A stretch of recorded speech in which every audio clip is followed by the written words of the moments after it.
All right, guys, here we go. We have 1 week before the summit, which is next Wednesday, the 18th. This document has some important details for your group. It starts with a study guide, and these are economic terms that you should know for the summit test that you take the day of the summit. And you should have the answers to all of these in your composition book or in your player's guide. So you can look that over as a team. You also have to know this sort of obscure economic equation called the Rule of 72. So you can read this over as a group.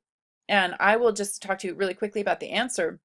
So the idea is that you take this number 72 years and you divide it by a certain interest rate that you might make each year. So this is divided by 4% interest. And so that would show you that it would take you 18 years to double whatever your initial investment was. So if you had a higher interest rate, it would take less years to double your money overall. So that's the rule of 72. Definitely read this part over as a group. You will need to know what this is.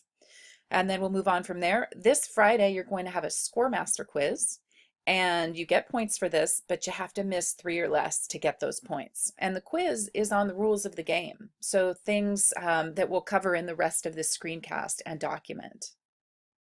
Part is just 2 reminders. There's 2 ways you can be disqualified from winning anything at the summit. And that's if you don't pay your tariffs and get your strategic plan form stamped at the bank. So if you trade those coupons outside of alliances, you have to make sure to make that step happen. And if you don't sign your scorecard at the end of the summit, when you tally up with the parent volunteer, there's a little place for you to sign and you have to sign it. So those are the 2 ways that you could be disqualified from the summit. I think also if you're just mean to other groups, or if you cheat or use your phone when you're not supposed to during the tests or quizzes, those would be DQs as well. One thing we haven't really talked about yet are long-term development projects, and you can find those on page 38. And that's another way to get points at the summit, is to buy these long-term development projects. And the idea is that you're investing in something that will, of course, help the standard of living within your country and make those choices to improve that. I do want to let you know there is an extra credit option coming up. So my classes are in charge of cleaning up after the summit on Wednesday. So if you can stay for 20 to 30 minutes, I will give you extra credit. And I also just want to tell all of you that at the end of the summit, all items have to leave the gym. So at the end of the summit, you guys will walk your trifolds over to my classroom and we'll have a chance to look at them together. But anything else that you're bringing for the summit for props or whatnot has to leave the gym with you. Okay? And do you feel overloaded yet? Do you like my little cartoons for you? So my suggestion is that mostly you build a team strategy. So you're going to have to talk to each other before the summit and make sure you have a plan. And if any of the members of your group start to do this, make sure you remind each other to do this. Okay, so we're going to move on. This next section just has to do with all of this information on how to play this game. And a lot of this I went over with in class with you on Monday on the board with all the different forms. So I would encourage looking this over as a group and make sure that you're familiar with these different things.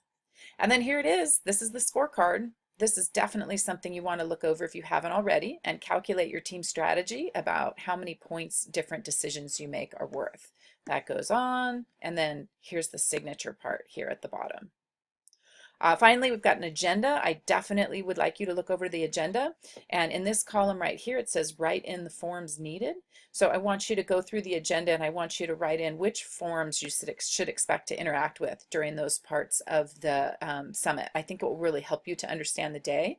And then you can also help your parent volunteer and let them know what forms you need to have. It's going to be a really fun day. You guys are going to do a great job. I think you're going to love it. There's all sorts of details. But it's really fun. This last part of the day here, your score master with the parent volunteer is going to follow all these crazy instructions in order to tally up your points at the end. But you can read that and that will be clear for you. And let's see, are we at the end? Oh, we're not, but we're close to the end. So again, most of this information I went over with you in class, but it's in this document and you could look it over. These are all the rules for trade alliances and special notes to remember. Suggestions for building trade alliances, going over those different forms with you that I had on the board so you can look this over and be reminded of those, your loan document. Another reminder to play fair, to be respectful, and to get along with each other and with everybody else at the summit. There's also a summit checklist if you just want to make sure that you have everything that you need to for the group, and that's in your player's guide. And blank page, we did it. Have a great time, you guys.